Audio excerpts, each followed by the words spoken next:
My name is Randy Silva, and my channel is called The Withered Fig Tree, and I've been doing podcasts and various Christian topics, and today is part 5 of the series called The Christian Assembly.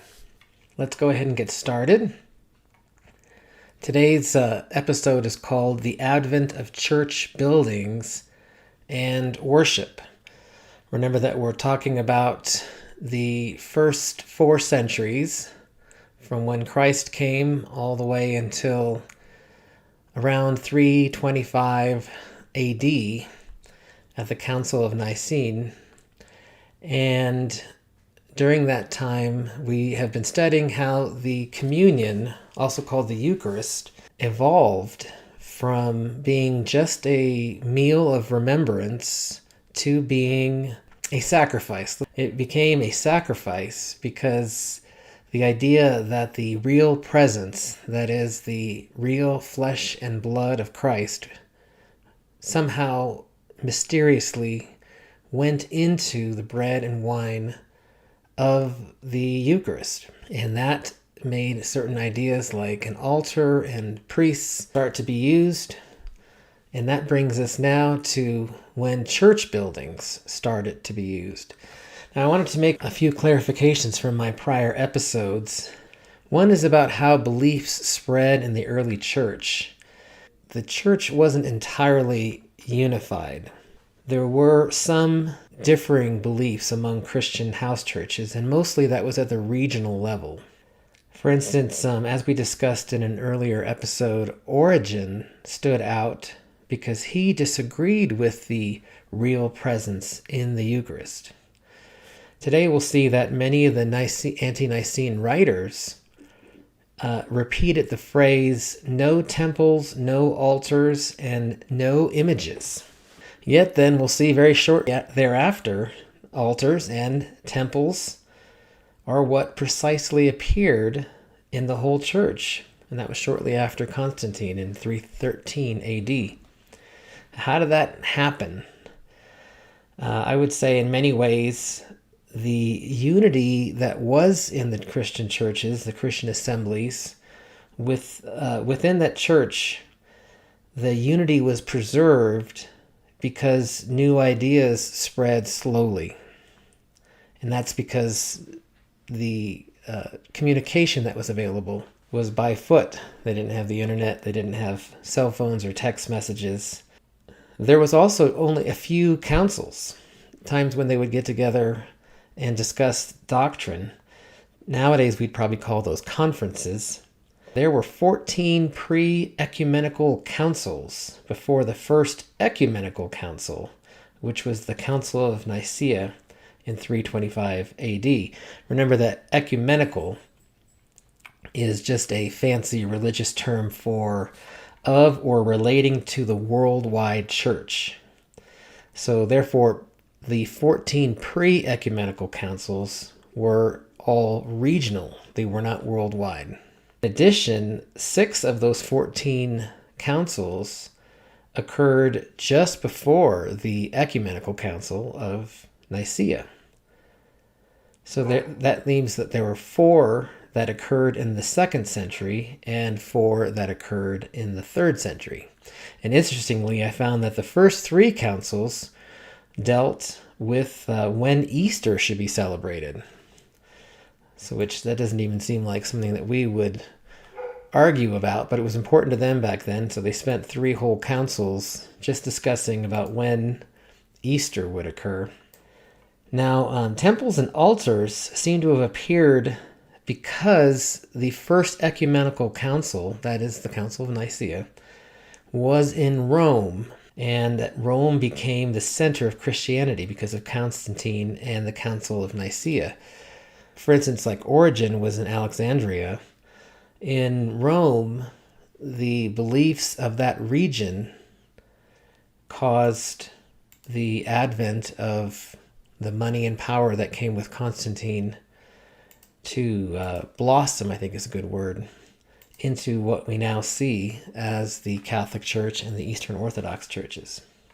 Second, I wanted to say, to clarify some things, the most difficult point that I've had trying to, the most difficult point that I've had is trying to identify when the word altar became associated with the Eucharist.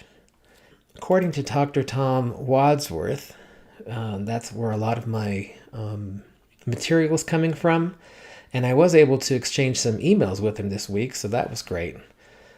There is one reference in an ante-Nicene writing called the Acts of Peter that refers to the altar in 180 AD, so that's towards the end of the 2nd century. But I found two references in the writings of Ignatius, and that's the beginning of the 2nd century. So it's important to know that these terms, they evolve slowly over time, again, because of the way the house churches were spread out and the way that information spread out slowly. It's also true for things like how the Eucharist was called a sacrifice and how the people who prepared the Eucharist were called priests. And remember to check out Dr. Wadsworth's 7-part series on the evolution of worship. I put the link in the description. Okay, so let's go ahead and get started with today. First, I want to go over some ante-Nicene writers' quotes that use a phrase called no temples, no altars, and no images. So that's how at first they were against temples, altars, and images. Let me bring up some slides here. Before 313 AD, we will see this phrase that was no temples, no altars, and no images.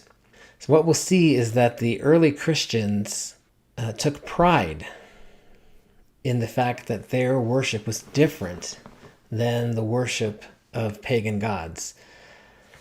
With the worship of pagan gods, you had things like statues, images, temples, priests, sacrifices on an altar. You had all those things. And in fact, Judaism also had those same aspects. They had the temple in Jerusalem. Of course, they had the Levitical priesthood. They had an altar in the temple where they burned and prepared sacrifices for God. And so the Christians took pride in their differences from this. They did not have sacrifices in altars with temples and in temples with statues.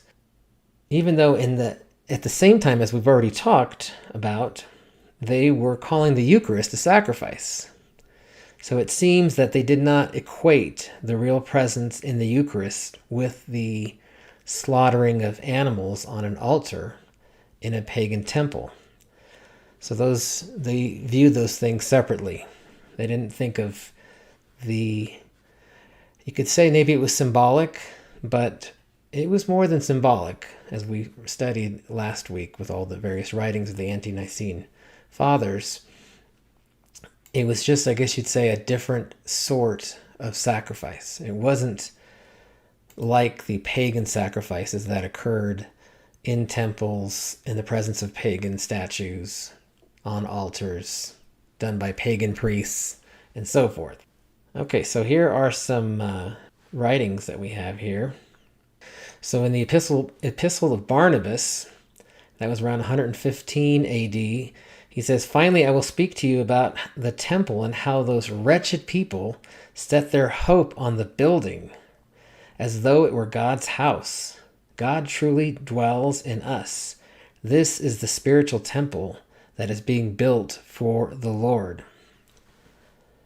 That probably resonates with a lot of modern evangelical Christians. Now, in the martyrdom of Polycarp, this is now around 155 AD, the entire crowd cried out with an uncontrollable anger and with a loud shout, "This is the teacher of Asia, the father of Christians, the destroyer of our gods, who teaches many not to sacrifice or worship." So that is how this angry crowd viewed the Christians and viewed Polycarp, who was about to be executed at this point. Now let's see, Justin Martyr in his writing, The Apology, in around 160 AD.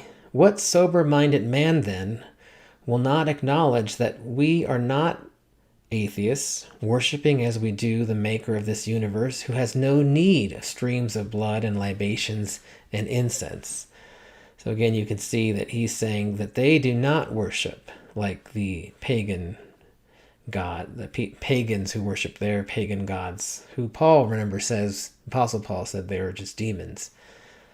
Let's see, from the martyrdom of Justin Martyr in 165 AD, we find this conversation.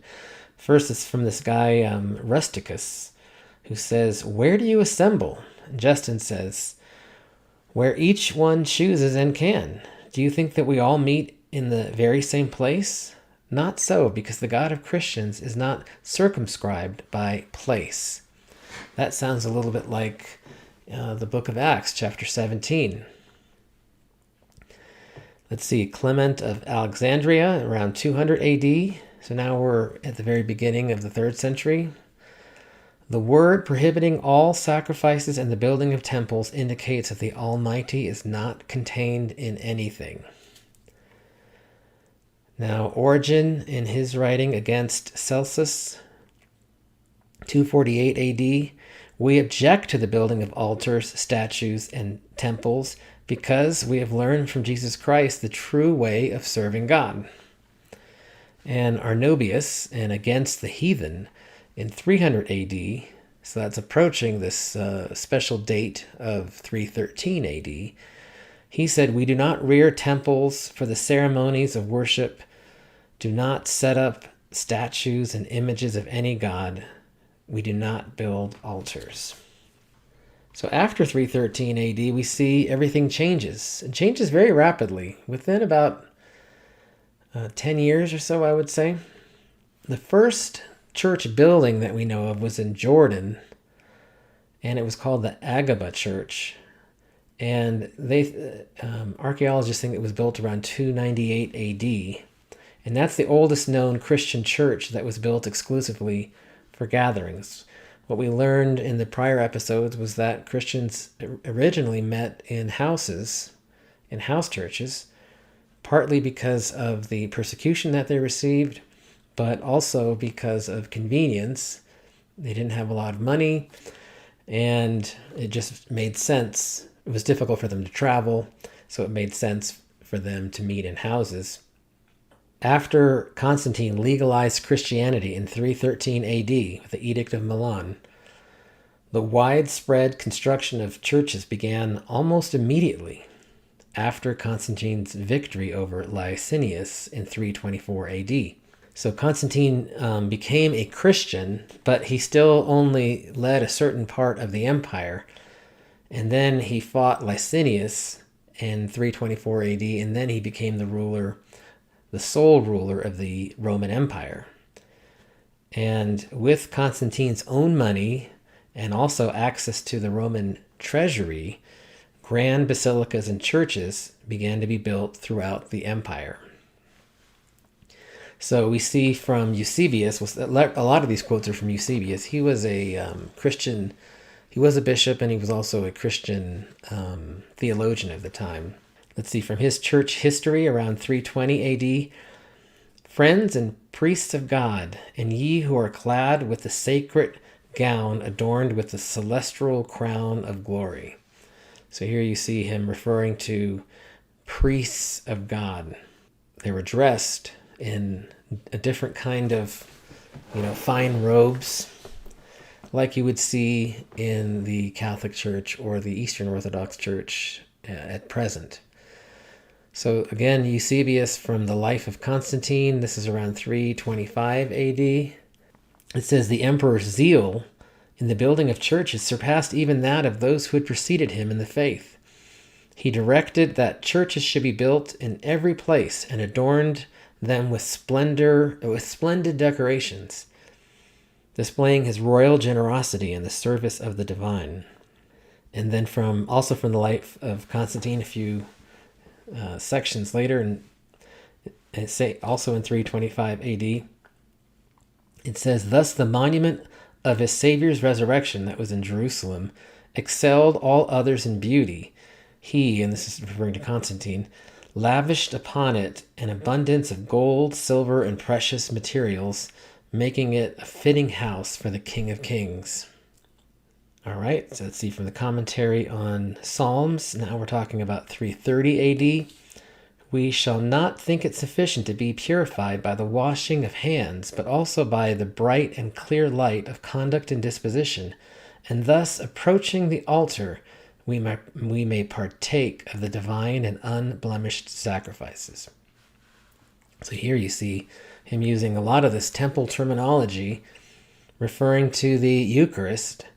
He talks about approaching an altar and partaking of the divine, so that would be the real presence, and that you see him refer to it as a sacrifice. Okay, also still Eusebius. This is from Oration for Constantine, 335 AD. "Our Savior once more adorned the world with holy temples and consecrated houses of prayer in every city and village, ordaining the erection of churches and sacred buildings to the honor of the supreme God and Lord of all. These hallowed edifices are called churches or houses of the Lord."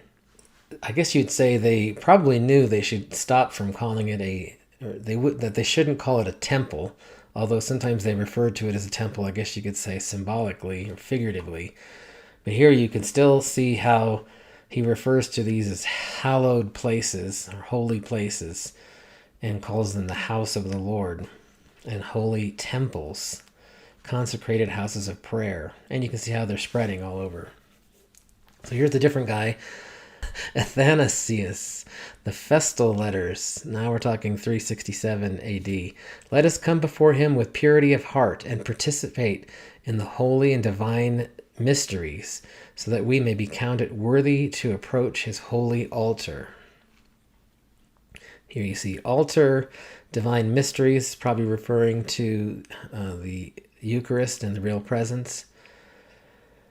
Okay, so then from another writing called the Apostolic Constitutions in 380 AD, "The bishop is the mediator between God and you in the several parts of your divine worship. He is next after God, your earthly God."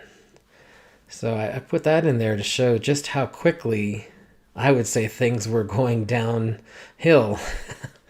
A modern Christian, evangelical Christian, would look at this and say, wow, this doesn't sound like a Christian is saying this at all. Somebody that a person is now a mediator between you and God, and that you would even refer to him as your earthly God, that doesn't make sense. What we see here is that the seeds were set in the 2nd and 3rd centuries, the seeds of the real presence in the Eucharist, the Eucharist as a sacrifice, and the consecration of the Eucharist on an altar done by priest. That blossomed into full temple worship after Constantine, starting in 313 AD, but we also saw that 324 was important and 325 was important. That's when lustrous, opulent churches were built. And it's really the first time that the Christians had any sort of money or power in the world. Before this, they were lucky if they weren't persecuted and thrown to the lions or killed, executed. They would have to hide. So they went from very humble beginnings. And I'm not exactly sure what all the various impetuses were for how this having money and power available to them transformed them. But if we go back to the slide, this shows the evolution of this.